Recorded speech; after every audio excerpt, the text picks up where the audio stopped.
ఎర్రవాడు phone చేసి signal పెట్టినట్టు ఎక్కడ పోయాడు ఫోన్ ఎక్కడ ఉంది క్యాబ్లో మన దగ్గర ఉంటుంది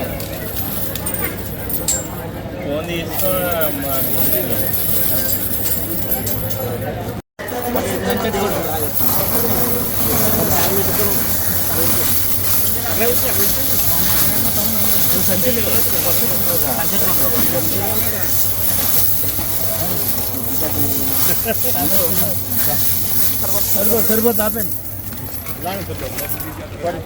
ఓం నమో వెంకటేశాయ నమః. ఆత్రేయపురం మండలం వాడపల్లి గ్రామంలో వేయించేస్తున్న స్వయంభూ శ్రీ వెంకటేశ్వర స్వామి వారి దేవస్థానంలో 31 రోజులకు గాను ఈరోజు హుండీలు తెరవగా 1,23,25,672 రూపాయలు నగదుగా వచ్చింది.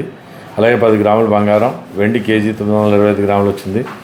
20 విదేశీ మార్గం వచ్చినాయి. మరి ఈ దీంట్లో ఈ యొక్క కార్యక్రమంలో దేవాదాయ ధర్మాదాయ శాఖ తరఫున తనిఖీదారు వారు రాజమండ్రి, అలాగే బి కిరణ్ కుమార్ గారు, బి నరేంద్ర గారు ఈవోస్ కూడా ఈ యొక్క కార్యక్రమంలో పాల్గొన్నారు. మరి ఇందులో గ్రామస్తులు, అలాగే ముదునూరు వెంకటరాజు గారు, కర్టూరు నరసరావు, ఉపసర్ణ పొద్దుల బాబురావు గారు, భద్రవేలు పోలీసుల సమక్షంలో అంది స్టేట్ బ్యాంక్ ఆఫ్ ఇండియా వారు ఈ యొక్క కౌంటింగ్లో పాల్గొనడం జరిగింది. ఓం నమో వెంకటేశాయ నమః.